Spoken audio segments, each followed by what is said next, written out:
Mesdames et messieurs, Kahal Kadosh Venirvad, d'emblée nos sages nous font remarquer que le début de la paracha Ve'ele Hamishpatim nous invite à considérer la présence de ce vav conjonctif, et voici les ordonnances, comme une conjonction qui indique qu'il y a un lien entre ce chapitre et le précédent qui rapporte le décalogue et les lois de l'autel des sacrifices. Tous ces commandements ont été donnés au Sinaï. D'autre part, cela nous enseigne que le Sanhédrin doit être situé à proximité du temple, comme nous l'avons noté plus haut au nom de Rashi.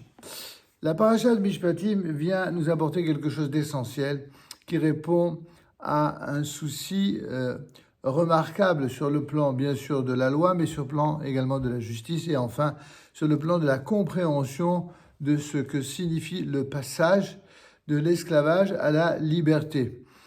On pourrait dire, sans, je dirais, exploiter d'une manière outrageuse la réalité des événements que nous traversons dans notre génération, que la sortie d'Égypte a révélé au monde, dans l'histoire de l'humanité, ce que signifie la première prise d'otage collective d'un peuple.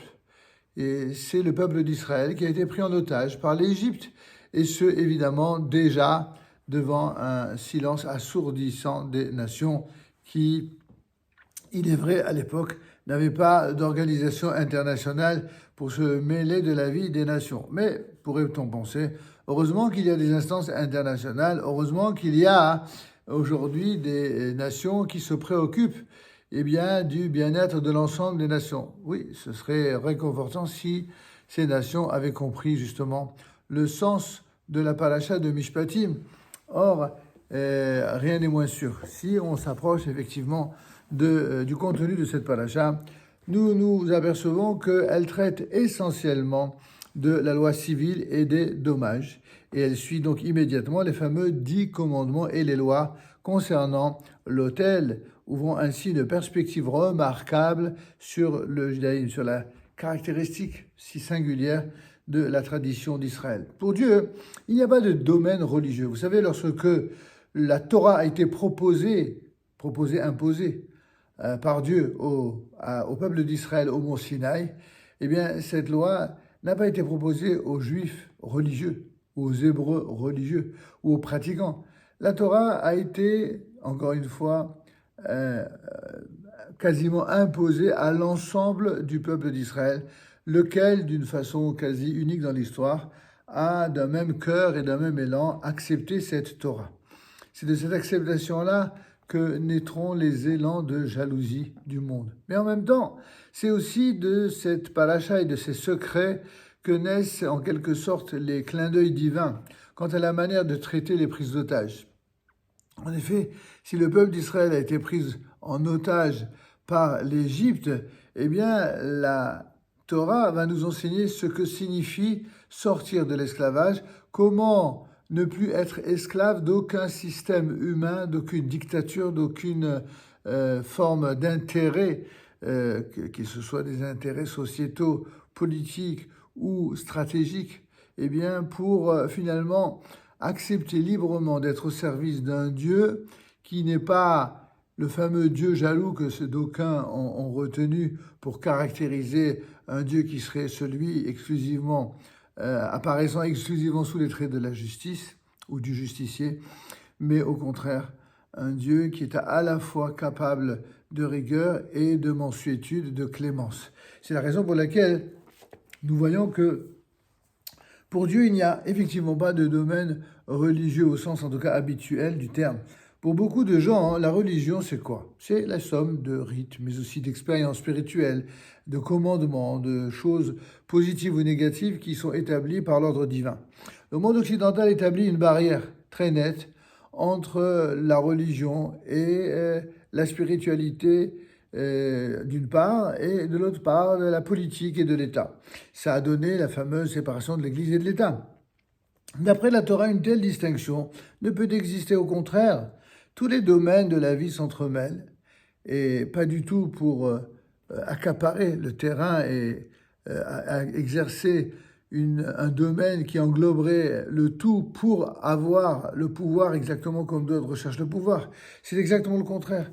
Pour nous, la réalité du domaine voulu par Dieu, c'est une réalité où s'entremêlent à la fois le sacré et le profane, la vie qui va se loger jusque dans les domaines les plus divers de la société humaine et notamment les transactions financières qui doivent se conformer strictement aux exigences de la halakha, de la rectitude morale, au même titre que dans les actes de piété qui sont liés à tel ou tel rituel. Les sages enseignent que celui qui désire être un chassid, c'est-à-dire quelqu'un de pieux ou dévot, il doit observer scrupuleusement les règles des lois civiles et des dommages. C'est ce qu'on appelle Milé des Nézikin, comme on le voit dans Baba Kama à la page 31. Pour le judaïsme, le concept de sanctuaire, Mishkan en hébreu, doit être perçu aussi bien dans la salle du tribunal que dans la synagogue ou même dans son bureau. Et n'en parlons pas dans sa maison. Tout cela, tout ce monde-là, tous ces microcosmes sont tous des invitations à la sanctuarisation d'une vie humaine qui soit valeureuse. Il est vrai que c'est ce que nous enseigne notamment la juxtaposition, comme on l'a dit en introduction, de ces deux chapitres. Les sages déduisent de ce rapprochement que le siège du Sanhédrin, le fameux tribunal de 71 membres représentant l'autorité halachique suprême, doit être sur le mont du Temple. Ce mont du Temple près du sanctuaire, car l'un et l'autre sont des expressions de la sainteté qui sont perçues comme des agressions d'ailleurs par ceux qui ne le partagent pas, mais aussi des expressions du service divin.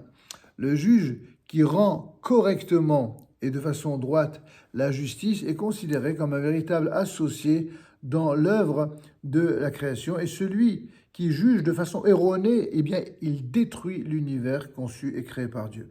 Il est donc naturel qu'immédiatement après nous avoir ouvert les yeux sur le pouvoir de Dieu, eh bien, que grâce au miracle du passage de la mer et à la révélation du Sinaï, la Torah commence par les lois qui, malgré leur nature apparemment banale, expriment la grandeur de Dieu tout autant que le premier commandement proclamant l'existence et la souveraineté de Dieu. Et c'est aussi ce qui illustre la première série de lois de la Sidra, relative aux serviteurs juifs. Les hommes et les femmes tombés au plus bas de l'échelle sociale sont eux aussi créés à l'image de Dieu, et les rapports que l'on doit entretenir à leur égard sont soigneusement réglementés par la Torah, au même titre que le service au temple le jour de Kippour. C'est ainsi que le Ramban fait remarquer que la loi civile est un prolongement immédiat et direct du 10e commandement, interdisant la convoitise. Pour savoir ce qui est interdit de convoiter, il faut connaître les droits et la propriété d'autrui.